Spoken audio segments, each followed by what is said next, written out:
Приветствуем на канале, где говорят только реальные владельцы. Сегодня у нас в гостях годовой опыт эксплуатации Jetta VS5.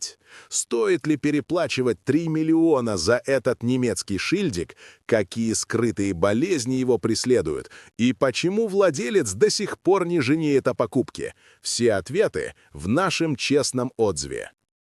Расскажу о моей Jetta VS5. Jetta успела отметить свой первый юбилей с момента выезда из салона. В день юбилея я увидел на одометре красивые цифры — 20 тысяч километров. Такой годовой пробег стал рекордным за мою 6-летнюю водительскую карьеру. 20 тысяч километров за год — много это или мало? Для таксистов или международных доставок это мало. Для среднестатистических жителей мегаполиса это много. У некоторых моих друзей цифры пробега схожие. При этом их машинам по 3-4 года. Пробег мог быть еще больше. Однако в прошлом году мы с семьей в самый последний момент передумали ехать на юг на машине. Вместо этого мы взяли билеты на самолет. Этим летом мы и не осуществили изначально запланированную поездку по Золотому кольцу. Да и зимой я редко пользовался автомобилем, предпочитая ему общественный транспорт. За год владения я ни разу не пожалел о приобретении китайского Volkswagen. Более того, считаю, что купил я его вовремя. Многие уже, наверное, знают, что бренд Jetta обзавелся своим представительством в России. Перспективы представительства туманны. Немцы явно не в восторге от такой самодеятельности ФАФ «Восточная Европа». Сайт то открывается, то закрывается. Вместе с представительством пришел и официальный прейскурант. В нем максимальная комплектация VS5 переваливает за 3 миллиона рублей. Тут и кроется главная проблема. Почему Jett на просторах нашей необъятной родины очень мало? За плюс-минус эти же деньги у машины появляются конкуренты. Они более упакованные и более наворочены всякими нужными и ненужными опциями. Порой конкуренты даже выше классом. Как успели заметить, машиной я доволен. Я не стесняюсь ее нахваливать, но за 3 миллиона я бы даже не посмотрел в ее сторону, говорю как есть.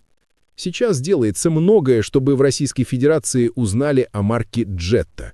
Ее рекламируют по радио, обзоры на нее снимают топовые журналисты и автоблогеры. Обзоры в большинстве своем объективные. Это касается и хвальбы, и критики. Многие резюмируют правильными выводами. Машину можно и нужно брать, но за разумную цену. Тут я с ними полностью согласен. 3 миллиона, по моему скромному мнению, неразумная цена. А ведь не за горами очередное повышение утилизационного сбора.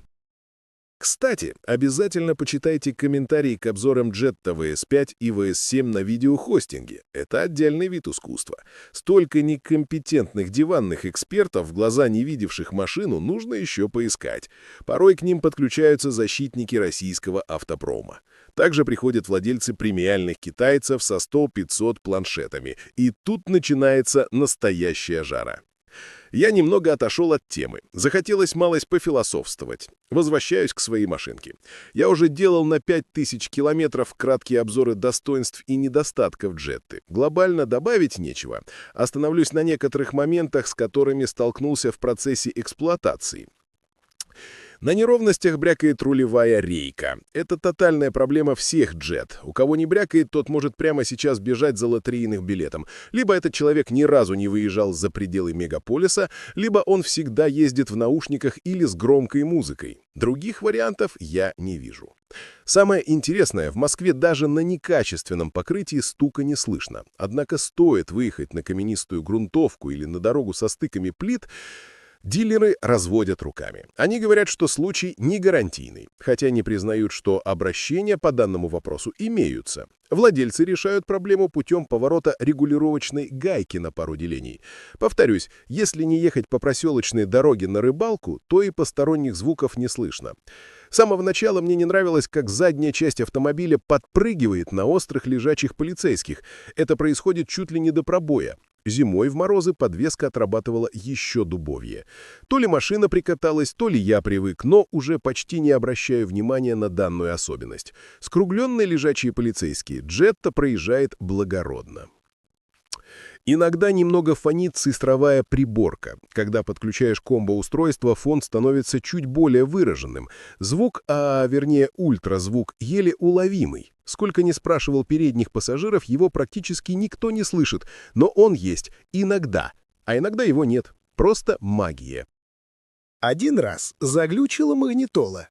Она перестала реагировать на любые нажатия. Проблема решилась перезагрузкой. Батарейка в ключе не продержалась и года. Симптоматика ее скорого выхода из строя необычна. Сначала вылезала соответствующая пиктограмма. В один прекрасный день машина сразу же после запуска затряслась, задергалась. Загорелся свет индикатора электронного контроля мощности. Выскочила ошибка системы старт-стоп. Забавно, что накануне жена впервые съездила на дальника. Я грешным делом подумал, что она залила какой-то некачественный бензин. Или 92-й. При определенном положении сидения оно трется о фиксатор ремня безопасности. Это издает противнейший скрип на неровностях. Решение проблемы простое. Нечего высоко сидеть. Чуть опускаешь кресло, и в салоне снова тишина. Как видите, неприятные мелочи проскакивают, но они не в силах перекрыть общий позитив от владения автомобилем. Сидеть удобно, обзорность в боковые зеркала шикарная, климат работает без нареканий. Зимой на ходу машина прогревается быстро. Подвеска комфортная, кроме проезда определенного типа лежачих полицейских. Динамика адекватная. А что еще нужно? Пара слов об обслуживании 2, которое сделал в торговом центре Кунцево. В отличие от 2 предыдущих технических обслуживаний, это я сделал не в Sunrise Group. Записался через рекламируемый изо всех щелей агрегатор.